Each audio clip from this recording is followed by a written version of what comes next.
What's up, y'all? Happy Truck and Hustle Tuesdays. We back.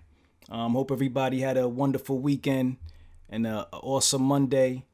But we back. And you know what time it is, man. We about to get into this show. Today I interview Ishar Sandu. He's the owner of Easy ELD Solutions. By the name, you could tell it's an ELD company. Ishar is really interesting. Is a really interesting guy. He's an entrepreneur. He's been in all different parts of the industry from actually owning a fleet. He worked for his father's company when he was young. He got into owning his own fleet. He's into freight brokerage. He has a truck driving school, and more recently he's doing the ELDs, and he also has some software coming up that's really dope for owner operators that he's gonna tell you more about. So really tap into what this brother's talking about, man. He's from the Punjabi community, and I really think it's important that we, continue to bridge these gaps and continue to, get these different perspectives and just really expand our minds. And, just from an entrepreneurship side, it's so much opportunity out here, so many things that people are doing, this brother's doing stuff on the software side with the ELDs and telematics and all types of stuff, man. So I just want to keep on expanding everybody's mind and keep on letting you know that, there's so much things that we could do in this industry and anything is possible. And, I just want to keep on bringing people to the platform to share their experience, their knowledge, and keep on inspiring and keep on motivating, us to keep on growing. All right. So we're going to move on. Oh, real quick, I want to give a shout out to Kiera, the trucking guru, and my man James Powell, Push Weight, Drill Sergeant. Man, we working on some big things. Y'all may have seen some of the video footage that has come out.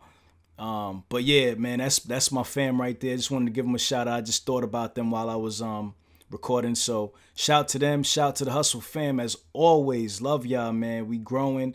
Shout to everybody that hits me in my DM and tells me they love the show, sending me, voice texts and direct messages and all that, man. I'm loving it, man. I'm soaking it all up, and I'm just gonna keep on trying to make the show better and better for y'all, and keep on building it, and keep on doing what we do. All right. So what time it is, right? Put your ears on, and if you smell something burning, it's only your desire. Let's go. What's up, y'all? This is Ramel Watley, and welcome to Truck and Hustle, the podcast for trucking entrepreneurs. If you want to learn about the trucking industry from the business side of things, you're in the right place. Every week, I interview the people who are making it happen on a daily basis. I get them to share their successes, their failures, and sometimes even their secrets. The goal is to show you how you too can create financial freedom in the booming trucking industry. So sit back, relax, and enjoy the show. It's tunnel vision. Don't think about it. Head down. Just keep going, and you'll get there. That's it. Turn my mic up. Take it there. Yeah. On the road to the riches, life takes a toll like bridges. Good friends become foes and snitches. Better watch who knows in your business. All right, so we are here with Mr. Ishar Sandu. I pronounced that correctly, right? Yeah, bro, that's correct. All right, perfect. And you are in the ELD business, right? Yes, sir, man. ELD and trucking. ELD and trucking. All right, cool. So the name of your business is Easy ELD Solutions. Yes, that is correct. Right. And then you also have a trucking fleet as well. It's more of we used to be into trucking as well, but I got out of the trucking side. Okay. Made a little mistake there, but I'm still into the brokerage side. Okay, cool. Brokering for a while with a company here in California called OK Produce. Okay. So, they've been, great partners with me for a long time. Got you. All right. So let's start from the beginning, man. How'd you get into, well, first of all, tell me a little bit about your background. Okay. Tell me about growing up, and we'll get into how you got into this trucking industry. All right. Yeah, for sure, man. So basically I was born in India at a very young age, came to the United States, went to elementary school in Fresno, and Fowler. Went to high school in Fowler, and my dad was into the trucking industry, and at one point he had nice size fleet, 40, 50 trucks. And Really? yeah, and at that time I was just getting out of college, and even when I was in high school, I'd be working with him. He really had me just kind of working, learning how to dispatch at like a young age, in like ninth, 10th grade, even after school, going in there doing paperwork, yada yada yada. So it was like back in those days, like 2008, 2007, where like Okay. everything was done like by fax. Right now you're emailing everything, so it was like filling out these paperwork like packets, like we set companies up, right? We Right. set the broker, filling everything out with a pen, faxing it back to these people, calling them, seeing if it's set up. So went through all that stuff. And then I went to college after my dad. He left the trucking industry. He had Okay. some issues, so he got out of it. And then at that point, went to college. But I wanted to get back into it. So once college was kind of done, I went for Okay. aviation maintenance tech. So that was like a real That's pretty passion. cool. Yeah, Yeah, yeah, yeah, yeah. yeah, aviation is so awesome, dude. It's Yeah, yeah, yeah, yeah, yeah. Sounds but like some pretty difficult stuff, man. Some tough, yeah, so a it's awesome. lot of work, I'm sure. Yeah, a lot of you got to be very detailed and very Yeah. meticulous and stuff like that. But anywho, with I wanted to get back into trucking, so after that, I kind of just started dispatching for somebody, and then sold trucks for tech equipment for a little while in Portland, Oregon. Then eventually just started my own brokerage. I partnered up with an old friend of somebody that I knew here, and Okay. he he had an old brokerage, you can say, that just it was inactive, and I had Okay. connections because I was working with my dad at the time, and we're running a really decent sized fleet. So we had good customers. We had customers, international customers like Del Monte, and local customers like OK Produce, and we had some really good connections with these people, and Okay. that's kind of how I still have my foot in the door. So I took that opportunity, started the own brokerage thing. So that was pretty cool. All right, all right. So you just now kind of went through a whole lot of information. So let's kind of rewind a little bit and kind of break it Yeah. down. That will kind of bring us back to where we're at today. All right. So you said basically you got into the industry through your father. Your Yep. father was in the industry. Yep. He had a large fleet, about Yep. 50 to 60 trucks Yep. at its peak. Yep. What were you guys or what was your father's company? What was the niche? What were you guys hauling at that time? What was he doing? So he started company's name was Sandu Transportation, LLC. We were based in Fowler, California at that time, Okay. and he was running just the I-5 corridor. So going mainly from like Lemoore, going up to like Portland, Clackamas, Auburn, and then picking up like apples and stuff out of Yakima and bringing them back down to Fresno or the LA area. Okay. He started off small, obviously. I know for a fact, he's told me a couple of times that, he went like bankrupt a couple of times before he actually, got to Sandu Transportation and was able to grow that company to a decent, mid-sized, good fleet that operated and made some good money. Okay. Now, we were hauling produce, also some cheese out of Lemoore.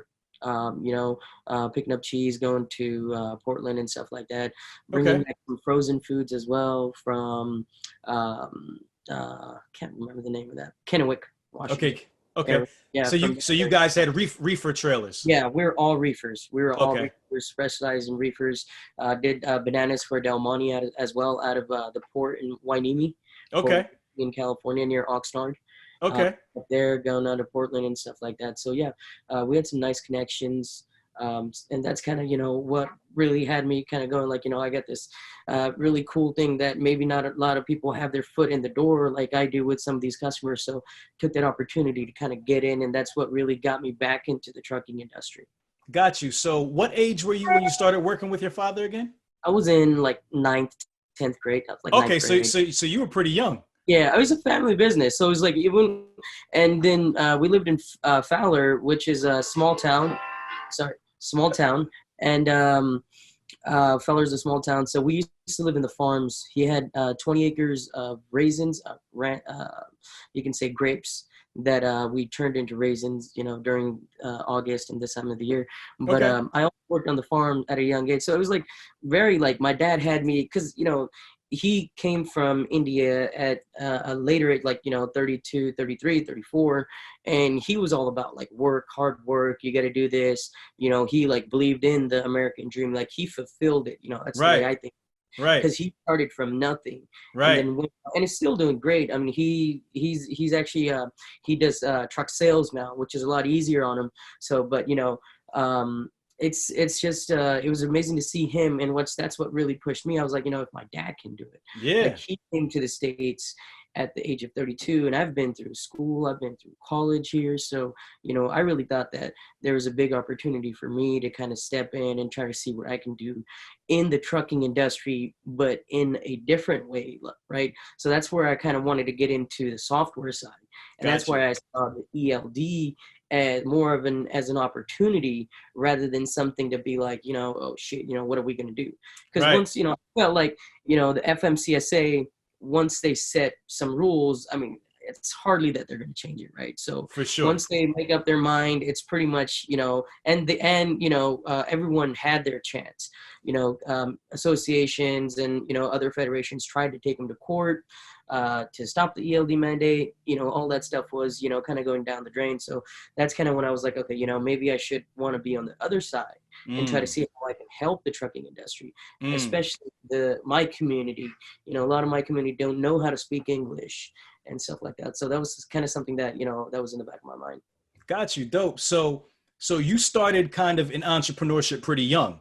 Yeah. You were working for your father, but it was a family business, so you were an owner. You know what I mean? Even though your Yeah. name wasn't on the paperwork just yet, you kind Yeah. of ran things as an owner.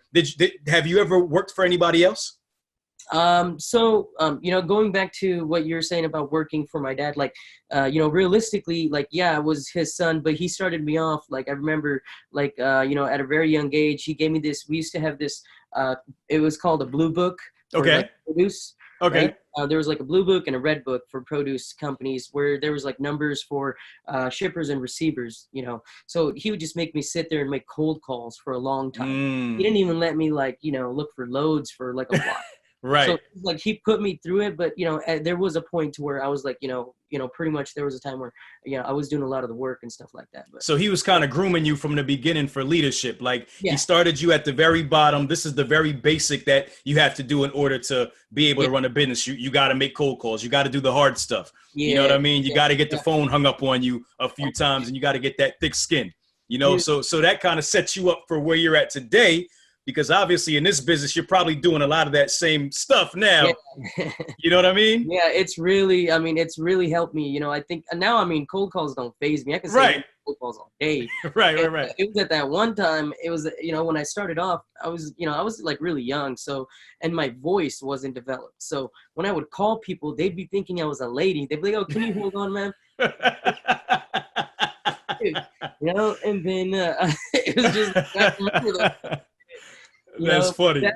yeah, that really like that really helped me kind of you can say kind of, even now I'm still learning. I don't Yeah. know, like I can say I don't know shit, like I fucked up so many times Right. already. Right. Right. Right. Right. And it's just you just got to keep going, and that's kind of what my dad even taught me, is to, because even throughout business, even when he was doing his thing, there was always ups and downs, but it's a Mm. matter of just getting through it and really just never always trying to see the good side, how you can keep going, never thinking about all the negative stuff that's always going to be coming at you. You just gotta Got you. Got you. Nice, man. All right. So after you spent that time with your father's business, Mhm. you said you went to school, right? Yeah, Went to yep, college for a little while. yeah, went, You said you studied aviation, yep, yes, right? sir. And that was a passion of yours, but you Yep, always wanted to get back into the trucking industry. So yeah, you came back and you started, using some of your old connections, yep, right? And you got into brokerage, right? So you mm-hmm, said there was a company that existed, but they weren't really very active. So you kind of came and brought life to that company. yep. So tell me about that process, how you made that connection with that company that wasn't really active. Tell me about that little transition when you came back from school and got involved with this company and got the brokerage started up. Yeah, so I initially, once I got out of college, I started working for somebody else, as a dispatcher for somebody's company. Okay. And I worked there for about a year. After that, I went to work as a new truck sales person at Tech Equipment in Portland, Oregon, which was a really good opportunity for me. But, while I was there, I just had that, that itch that you can say that, I wanted to just like do my own thing, because Okay. that was my reason to get back into trucking, right? Right. I wasn't trying to get into it to still be working for somebody else. Right. So that's kind of what really kicked me. And I left that job after like 6 months, and people were telling me like, dude, you're crazy, right? That's like a good paying job. Right. Yeah, they were paying me like $2,500 for every truck we were selling and stuff like that. Okay. It was. I hope I can say that. Well, you already did. Too late now, but it's all good. Don't worry about it. But it was a good paying job, and but I came back. I was like, you know what? No, came back. And then one of my uncles, he owns a trucking company here, and he was gonna be on vacation for a couple of months. And he just, he was like, hey, you're here, you're not doing anything. You want to kind of, help me out and kind of jump in for a little bit. And he knows that, he knows me that I can work. So I was like, yeah, okay. He's basically just handed me his trucking company. He's Okay. like, here, go ahead and just run it for me for a little bit. And then I was like, all right, no worries. I know like most of the people that he was getting loads from, that like, I know those people. Right. And I mean, I took care of it for about a month, and there was my partner now. He was a friend of his, and he was to come there, and we were just talking back and forth. And he told me about this company that he had, and I told him, I have the opportunity, and that's kind of where it just took off. And then once my uncle came back, then I was like, I'm gonna do my own thing, and went and started this brokerage, which was one of the best things that I've ever done. Okay, got you. So talk to me about the freight brokerage business, man. Like, how difficult is it to kind of get in, to kind of get started? Tell me a little bit about freight brokerage. That's one thing that we haven't really touched on the show just yet. Talk to me about that. So freight brokerage, to be realistic with you, is pretty tough. And that being said, is because companies, when they're, giving loads to brokers, it's mostly because they like know these salesmen. And, you got to really make a personal connection with your company, because, when they're giving freight to a broker, they really got to trust this person, because at the end of the day, it's the broker who decides which trucking company picks up that load, and that broker is responsible for their $30,000, $40,000, $50,000 worth of stuff. Right. And that's the way that the produce company or whatever shipper, receiver, customer thinks as it. So, I started off with OK Produce, and I've tried the first year and a half. I tried really hard to get into a lot of other different companies as a freight broker, and even with some of the connections that I had, getting into it as a trucking company, into any other, even some of the bigger customers, is much easier than to try to get into as a freight broker, because you got to like really build a connection with these people.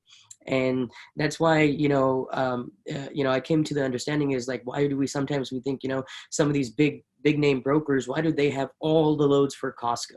Right. Why do they have all the loads for this company? Like, how do they get these loads? And it's because their salesmen are these people that are really, in close with this.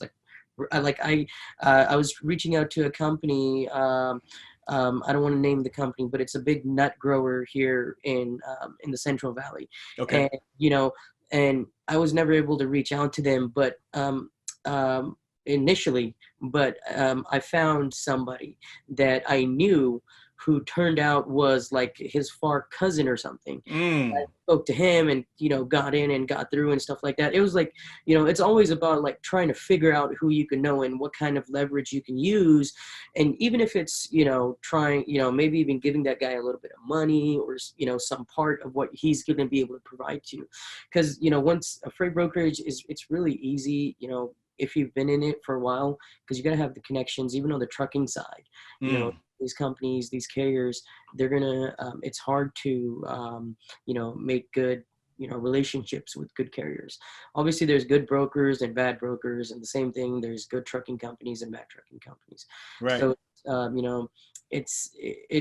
guess it's a time thing. You got to just take your time with it. Once try to build a relationship with whatever shipper receiver you go to, like, go in there, talk to somebody, ask them what they do, go next time you go there, talk to them again, bring them something. I mean, it's a process. It's a relationship. It's not even about sales, it's about building a relationship and then sustaining that relationship. Got you. So all relationship based, just like most business, man. It's always about those relationships that you build. Yeah, exactly. So what are some of the what are some failures that you've had in your freight brokering business? What are some mistakes that you made early? So definitely, as soon as we opened up the freight brokerage, we were making some decent money, and we took that money and big mistake we made was I wanted to start a trucking company because that was the obvious move. Okay. Freight brokerage company, start a trucking company, right? Use trucks, move that freight. Right now, you make more money. Right. So, in that thinking process, I made the mistake of buying used trucks, which really, I took a really heavy hit on the used trucks I bought. Bought 3 used trucks within, I think, like a 7 or 8 month span, and out of those 3 used trucks, and they were like, you could say like $60,000 trucks each. Okay. So okay. They're like okay-ish, but it just turned out that one of the trucks, we had to do the whole engine. Another one, we had to do the transmission, like out in Texas and stuff like that. So it was pretty, it like really hurt me. And then I actually, and there was some mismanagement as well.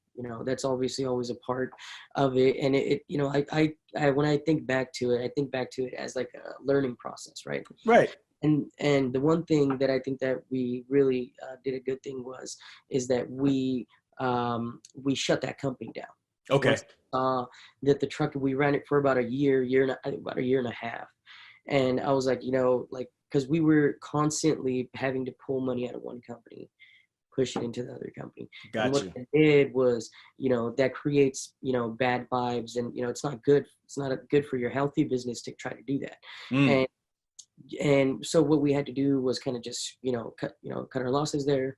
We had the equipment, so that was something, but it was an overall, like, I can say that was one of the biggest failures you can say that I've just had. And I've learned from that, and I'm still learning from that, and I'm still learning from my freight brokerage, because I've had to take out money from there. So, then you run behind on that company now, so it's a process, and you got to really learn to try and kind of manage, whatever you're doing, especially when you're doing like multiple things. Like I got that. And then at the same time, me and my brother, I got him in as a third partner, and he was a truck driver at the time. Okay. And he had been driving for a few years, and I got him in, and we started a truck school. Oh, okay. Nice. And that school is still doing good, and we're still running that school. So he takes care of that, and he does all that stuff. So interesting. That's interesting. What does it take to start a trucking school? So in California, it's not that hard at all. I was surprised actually when I did my research. Right now, I think this law is going to change this next year. Okay. But this year it was that you don't even have to be certified by the state to be an instructor. You just have to have a CDL license and be able to teach. Okay. You just have to register your school as a business. There's no like special certification for it now. That is changing, and I think that's going to change in 2020, which is good, because there's a lot of schools out there that are just like, anybody just opens up a school and starts teaching. Right. They create bad drivers, right, which is worse than having no drivers. Right. So that's always something, but I think the law is changing. But as of right now, it's not that hard. And even if the law does change, it's still not that hard, right? You just got to be able to take the time and apply for the instructor test, which you can do through the California government website now. And that can probably go for, the same thing in every other state. So it's just a matter of getting the equipment. We bought some decent equipment. You don't have to buy anything brand new. Usually some of the trucks that you're going to be driving, they're not going to drive more than, a couple thousand miles a month, because you're only going to go on the road when you're going to take your students on the road to teach them. Other than that, they're just sitting in your yard moving, a couple hundred feet this way, couple 100 feet this way. So it's Right. not, yeah. So it's something that's good. It's a good business. And, you know, and it was something that me and my brother had kind of wanted to do for a long time. And so, you know, when we saw the opportunity, I was like, you know, let's just do it now. Because at Nice. the time, there was a big driver shortage. Even, well, not now, it's kind of coming down, but at that time, there was a big, driver shortage. So Got you. What about insurance? Is the insurance is the insurance insurance is costly? decent. It's not that expensive. I think we're paying about $1,200 a month. Uh, Okay. but I mean, it's not that bad. Okay. All right. Not that bad. I would think with new drivers, you know what I mean? With student drivers, they try to hike up the insurance a little bit and Yeah. No, that's definitely does take an effect. But you know, my brother, he has a good record, and you know, we tell them like our equipment doesn't run more than like I think it's probably like 1,000, 1,500 miles every month, and got you. they take that into consideration too, right? Amount how much time is going to be spent on the out on the road, and I mean, you know, it's pretty good. I mean, I don't know what it is in other states, but and then also you just got to get like liability insurance, right? You don't have any cargo or anything like that because you're just teaching people. So Got you. Got you. All right. So you talked about the driver shortage just now. So I'm just curious, how do the members of your community, you're Indian, right? How do the yep, members in Punjabi, right? Is that job. correct? Yep. Punjabi. How do the members of your community look at the trucking industry as a career path? It's been a very good, you know, I can say it's been like a blessing for the, you know, Punjabi community, especially for some of the Punjabis that have been here since like the early 90s. Okay. A lot of these guys, you know, they didn't know how to speak English and stuff like that. And, you know, and they weren't able to get jobs, like high paying jobs. Because if you don't know English, you can't even, you know, get a decent job. So, Right. you know, driving a truck and making $4,000 or $5,000 a month, and to be able to provide for your family and save some money, you know, I mean, that was like the American dream. Like when you're back home in India, you know, in Punjab, everybody talks about, you know, going to America or Canada and driving a truck Right. because, you know, they see that as, you know, the opportunity. You Yeah. get out here and all it is hard work. You know, Right. you're not, you know, you're just driving a truck, which is, you know, it saves you from, you know, you're not hurting anybody. You're not doing any of those bad things. You're just, you know, working hard. It's hard work, honest work, you can say. Got So you. that's something that's, you know, really been good for our community and our people. You know, we're honest people. We love working. You know, we've come from a country that, you know, there's not as much opportunity there as there is here. So when, like I was recently back in India and I came back about a month ago, and you know, every time I get back, and I was just thinking about it, like I came from a place that's like so different from like where I'm at, like Right. like Right. in California. I was in San Francisco. I was like at the airport when I got there. I was like, dude, thank God. You know, I'm like in the best city, like one of the best cities in the world. Right. You know, it can't get better than that. And you really appreciate that when you go to like a country like that or see some, you know, something like that. It's like, you know, we have the opportunity, and if we don't take that opportunity, you know, so. Most definitely. Are there any opportunities that are like provided by the government, like any set asides or anything like that that are afforded to you guys coming from No, the Punjabi community? No. no, nothing like that. Just the regular, like, you know, WIC and stuff. Yeah. Families, if you're trying to look for something like that, but nothing like especially for like the Punjabi or the Sikh community, Right. like that. So Got you. Got you. Okay, cool. All right, so let's jump into the current business. yeah, Easy ELD Solutions. yes. Right. So talk to me. What made you jump into the ELD business, man? Oh man, that was one of the best decisions I've ever made. Really? Yeah, Okay, talk to me about it, man. it was. First, what sparked your interest in it? I mean, aside from the fact that it's obviously going to be a need-based business because with the mandate now, everybody needs to have an ELD. But did you Yes. start the business prior to the mandate, or did you start it around the time when that talk started coming around? I started really thinking about it early 2017, like Okay. April, when you know, especially people in like my community, who were like, I mean, you know, a lot of these guys, you know, it's hard for, you know, they know how to use like Facebook and all this stuff, but now you're talking about a logbook, right? To be able to use that and on a phone or a tablet, you know, I was hearing a lot of chatter and, you know, really thinking about, you know, what I can do. Cause, you know, you know, I'm really, you know, I'm really connected to my community, you know, and where I'm from, but also at the same time, you know, I'm an American, you know, I've been here in the States Right. for, you know, most of my conscious life, I can say, right? Right. I Right. Right. remember like, you know, being in India now. So it's, you know, I was really thinking like, you know, I got these two separate holes, I can say, like I know everything about the US and what we can do and the laws and, you know, what we need to do. And at the other side, you know, I'm really connected to my community and I want to be able to help them. So I saw that as also both as an opportunity to help people and as an opportunity to make some money at the same time. So Gotcha. that's what really sparked my interest. And I started looking into, you know, how to create softwares and what it is and what really goes into it and what the ELD mandate really is. And, you know, when we initially started looking at it, it would, you know, the packet, like their whole FMCSA's docket book is like this fat. It's like 200 plus pages. Okay. And me and my friend, Parnbeer, me and him, you know, we were the ones that I was kind of like, because he's a lawyer. Yeah. So, you know, he was, me and him, we were just, you know, chopping it up and I would kind of, you know, throw this idea at him and he was like, you know, that's something that we can probably look into. And then we really did our research and kind of like really sat down and tried to figure out how we can make this or, you know, connect with somebody who can get this done for us. Gotcha. With doing our due diligence, we found out that it was going to be impossible to make our own stuff by the time that the deadline was going to come through. Gotcha. So at that time, it came to a point where we were like, all right, you know what, you know, we can't do it. So let the idea pass for about a month and a half, 2 months. And then started thinking about I was like, no, you know, there's gotta be another way.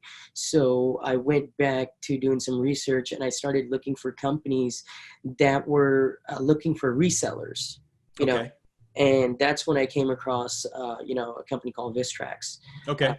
And they're the company that we partnered up with. Okay. Now, there's a few other companies out there that, you know, allow you to partner with them, but Vistrax has been around for, I think, like 30 years. And they had some prior experience with GPS and some really good knowledge and really good team. So we decided to partner with them. And, you know, we're one of their top 10 resellers right now. Okay. In the US, but it's been really good.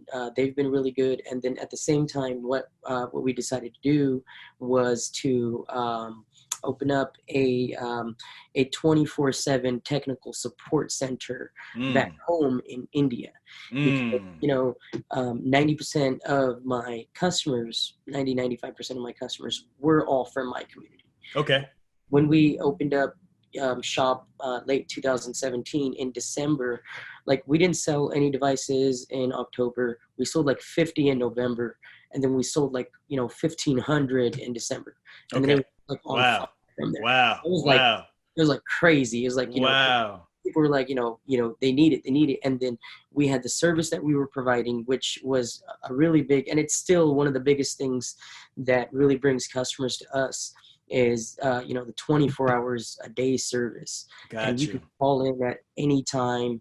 And, you know, it's both in English and in Punjabi. It is based in India and it's based in my hometown in Punjab. Okay. But the people that we've hired, like, you know, we've hired some really educated people that know how to speak English and can speak our language.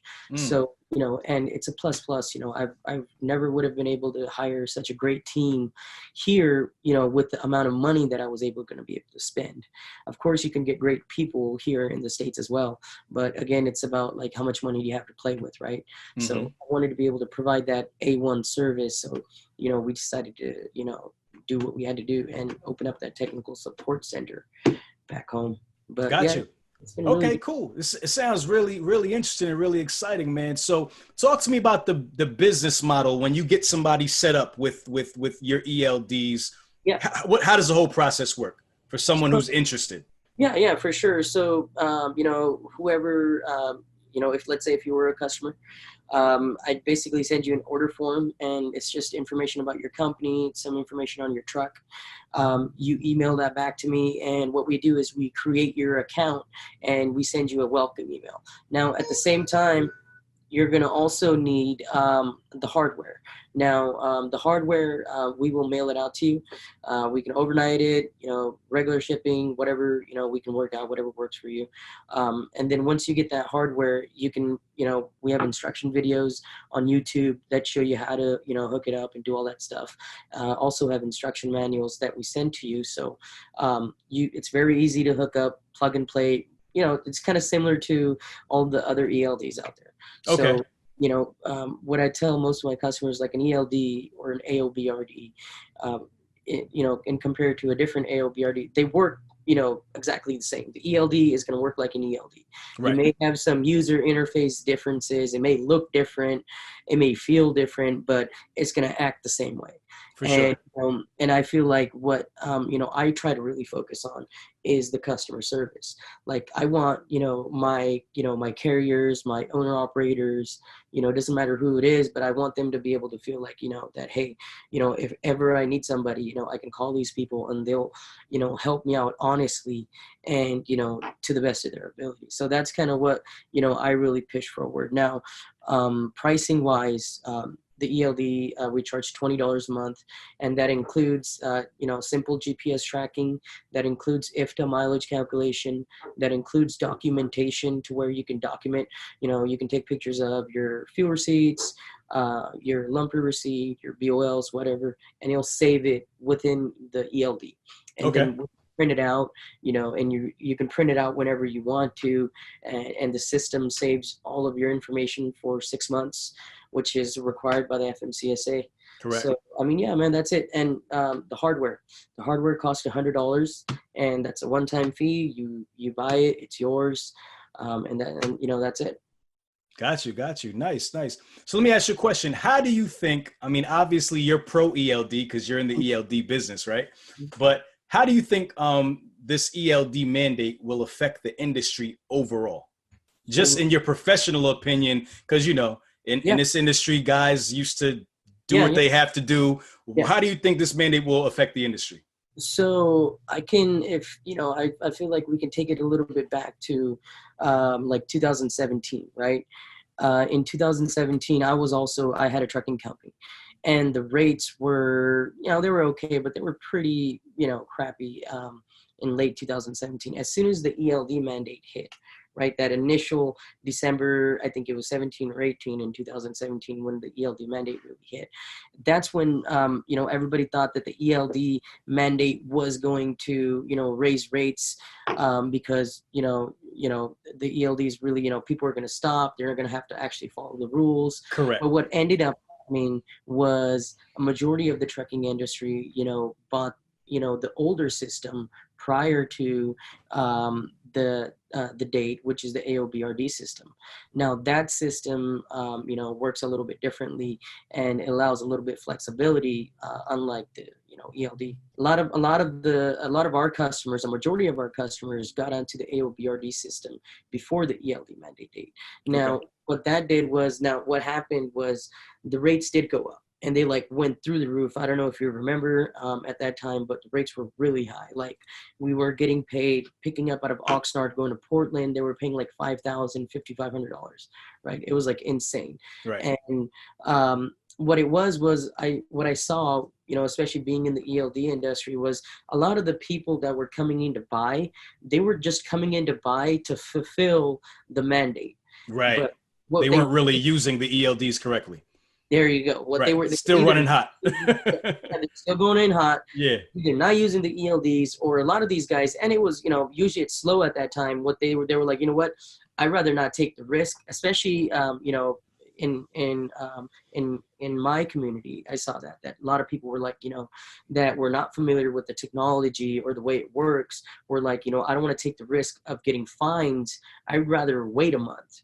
I'll sit and park my truck, right, and I'll wait and I'll see, I can make a payment, it's not a big deal. Right. So a lot of these guys wanted to wait it out.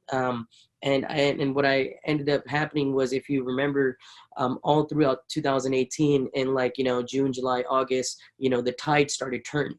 Once everybody started figuring out, oh, these AOBRDs are not all that bad, right?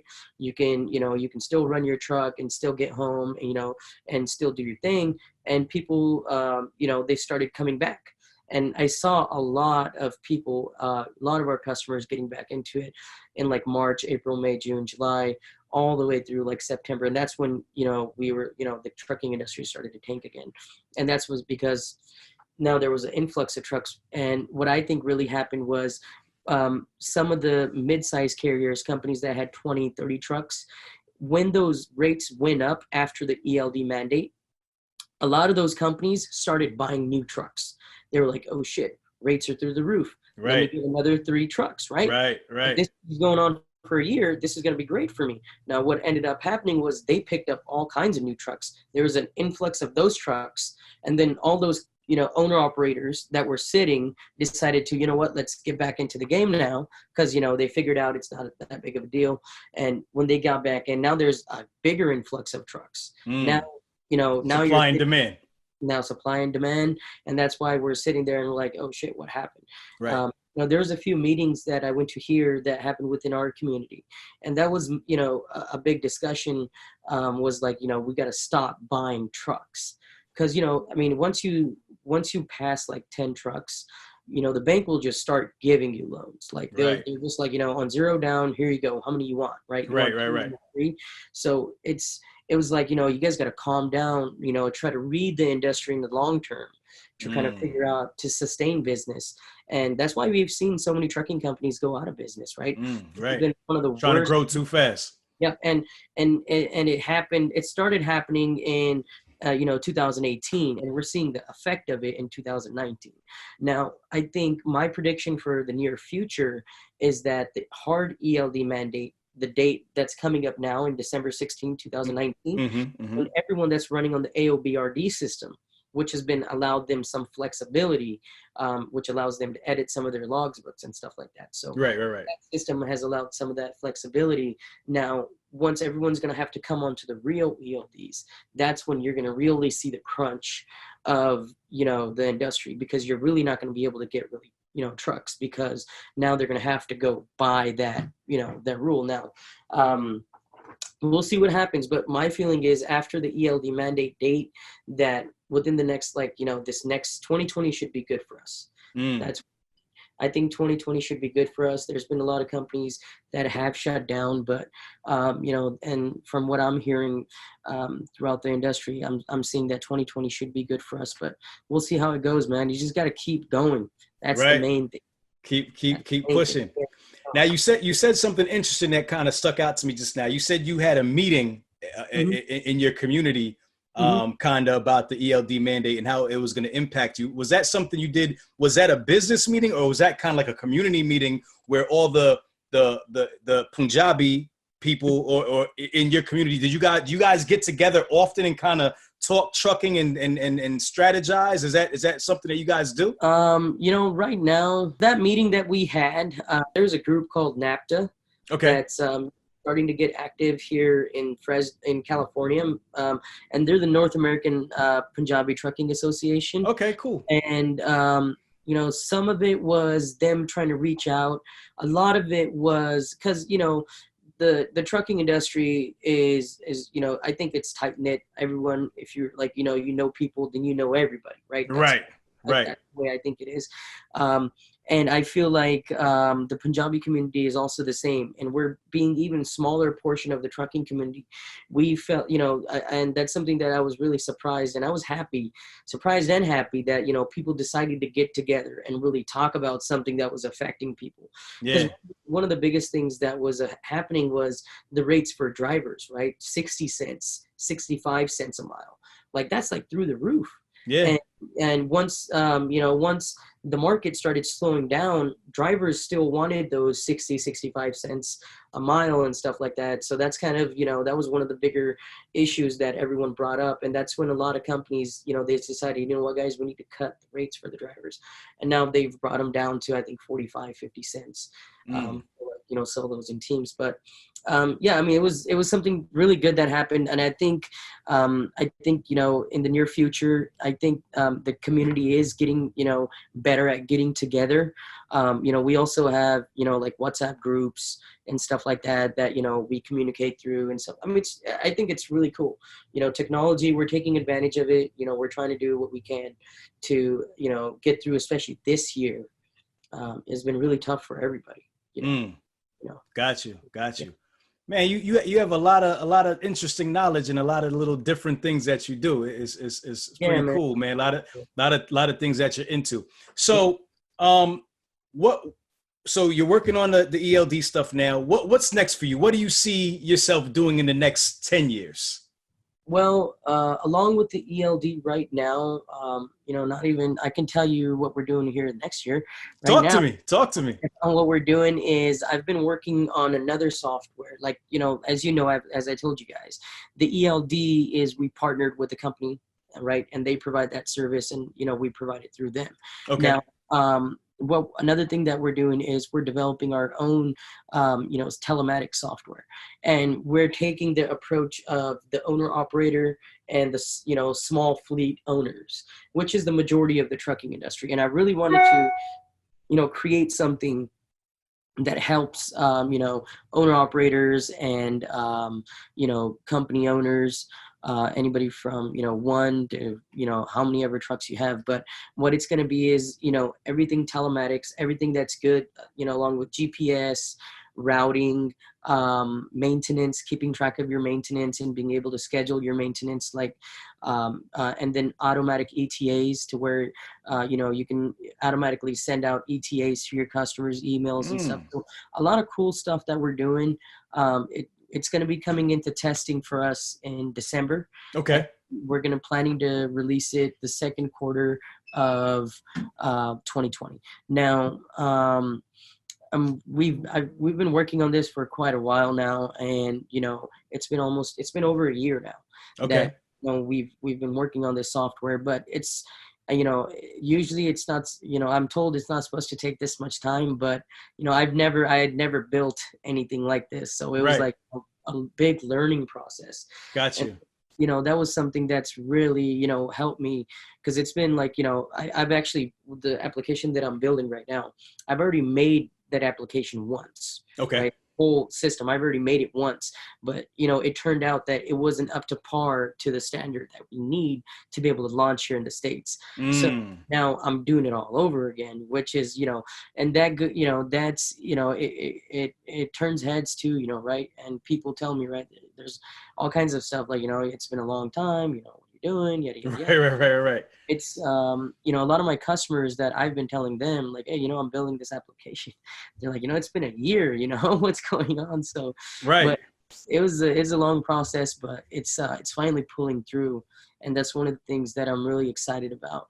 And that's something that I'm hoping will be able to take us to the next level and be able to provide, all of these services, not just, ELD, but GPS tracking, being able to see how much fuel your truck has. If you got multiple trucks, you want to monitor your engine. You want to, keep track of your maintenance. Right now, people are doing that like on books or like Excel sheets and stuff. Yeah. Like that. So it's like, why not have something that's like an application in your phone that you're able to do all this stuff and make it really easy on the go, right? You're getting your oil change. Okay, you're standing there. Okay, I just did my oil change. Remind me in 20,000 miles. Done. It sends you a notification. You want to change your oil after 20,000 miles, I'll send you a notification. So, small things like that I think will, benefit like the owner operators and, smaller trucking company. That's what I'm really into. Yeah, I mean, that sounds super cool, man. That's like next level stuff right there. I like that. I like that a lot.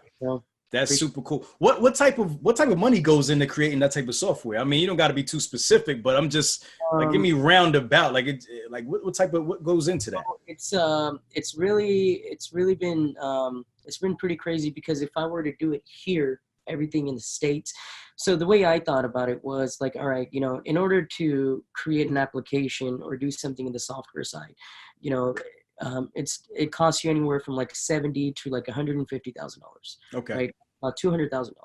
Takes about a year. You hire your engineers, you do this, you do that. Now, what the way I thought about it was, I was like, all right, you look at Facebook, you look at all these companies, like, who are they hiring? They're hiring people from India. Right. I was like, these guys are hiring people that have studied in India, and they have worked in India and have some sort of education and experience there. And then they hire them, bring them here to the States and have them work for us, right? Paying them big dollars. Now, if I were to hire the same people here, I would have to pay, that money or near about that money or somewhere close to that money. So what I did was I took that same concept and I was like, all right, I'll just go, because I'm fortunate that I'm from there. And I was able to go back and, I was, in 2018, I made like 4 trips back home, just trying to, build a team and figure out, how to do this and what I needed to do. But I mean, it's been a big learning process, and I think somewhere it's going to be ending up under $100,000 for us though. Okay, nice. Another question, back to the ELDs real quick, because I just thought about this. How do you compete with like the Keep Truckins of the world? Like, because they're obviously like the big guys out there. Like, what's your approach to compete with them? So, yeah, dude, Samsara, Keep Trucking, V-Tracks, all these guys, right? So basically, what I do is I don't think about them. Okay. Yeah. And I think of them as my competition. They're just somebody else in the market. They have $100 million in investment, but I have the experience that they don't have. And I'm hoping to beat them one day, but I mean, it don't even faze me. I just do my thing. And I think that's what's important. And I think that's what a lot of people get caught up in too, right? Is like, oh shit, there's already companies that have $100 million in investment. They got like $1 billion in investment. Right. That don't faze me, right? I don't care. They can get another billion. Like, I don't, like, I love it. I wouldn't even know what to do with it. Right. I wouldn't know what to do with it. But so that's kind of that's my thinking. I'm like, it just really doesn't matter, because it's not about the money. It's about how you treat your customers and what you do. And they're a great company. I'm not saying anything bad about Keep Trucking or Samsara. I think they have great products, and I think they're a great company, and I think they're going to do really good, which is awesome. I mean, there's a lot of customers around to go. I'm not, obviously I want to do good and I want to be the best, but I'm not going to keep thinking about them, because then I would be just starting, that would be bad.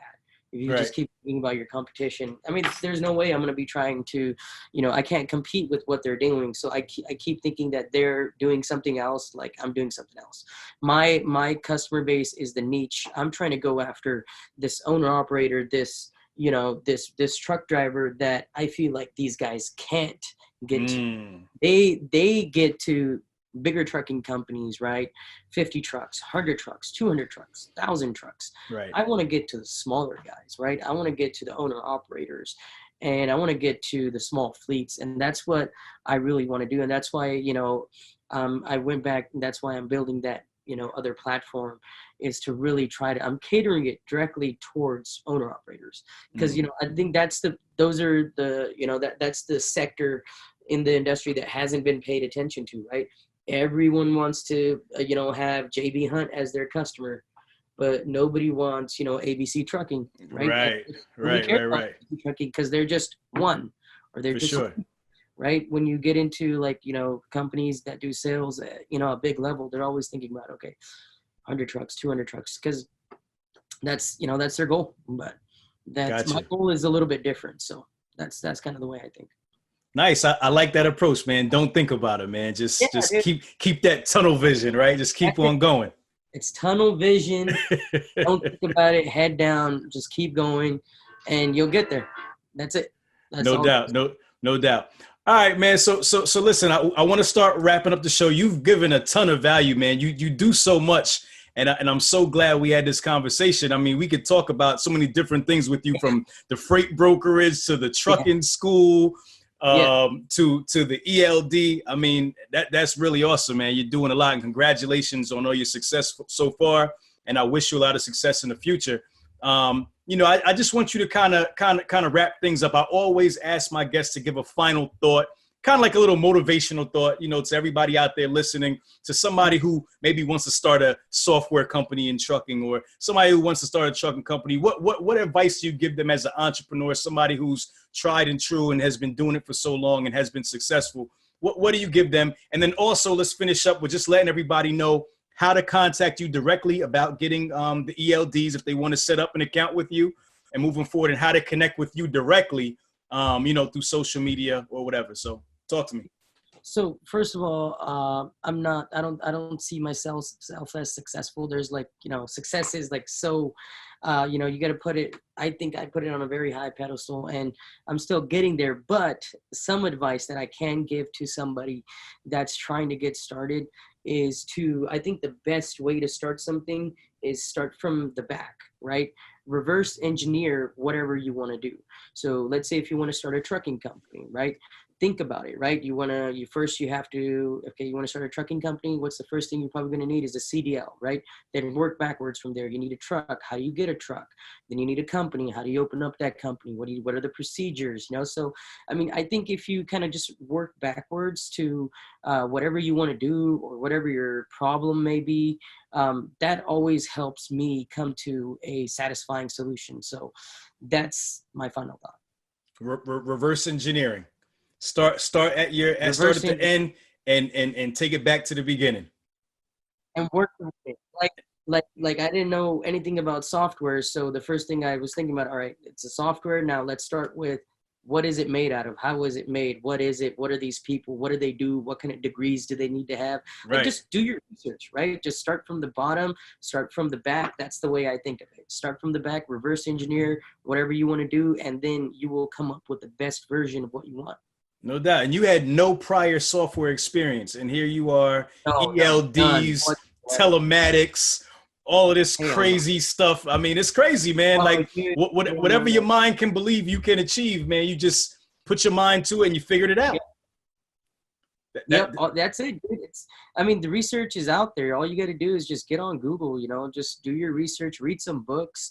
Read books by people who have succeeded, some people who have failed. Usually, reading books is really good, and that's kind of will give you the knowledge that you're going to need, and the motivation too. Because when you read these books by some of these people that have done it, and they'll tell you, I failed this many times, you're like, oh shit, I've only failed twice. So, right. Exactly. Give us a book suggestion. I've recently been reading a book. I'm going to give you guys the exact title of it. Okay, cool. Hold on one second. It's been a really good book, man, to be honest with you. And I can't remember the name, but I want to tell you guys. It's called The Hard Thing About Hard Things. And It's by Ben Horowitz.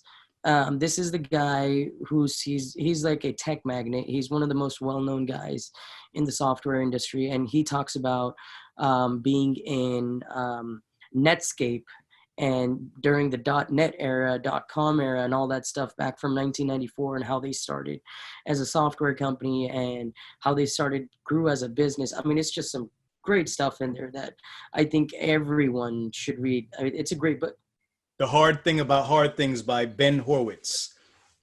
There you go. I'll definitely add it to my reading list for sure. I'm a reader, so I definitely, I always like to get book suggestions, and just, I get to them eventually when I can, man. There's so many great books out there.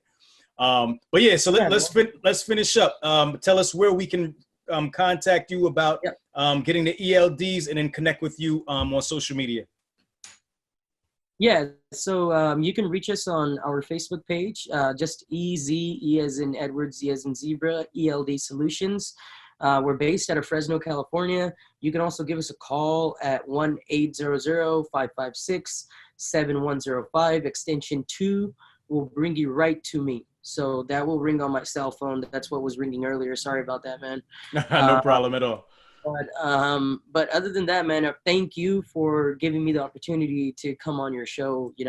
I've been wanting to do something like this for a long time, and I'm glad that I reached out to you, and I appreciate the opportunity. No problem at all, man. It was a pleasure having you. Like I said, you were a big ball of knowledge, so we appreciate the value. On this show, it's all about each one teach one. and spreading the wealth, man. Educating each other. So thank you so much for giving your time tonight. All right, man. Thank you. I appreciate it, man. You have a great rest of your day. All right, Ishar. Thank you, and much continued success, my brother. Thank you, brother. Talk to you soon. All right, take care. If you like what you heard, it's only going to get better. Make sure you subscribe and leave us a comment. Let us know what you want to learn or hear more about. Till next time, love is love, truck and hustle.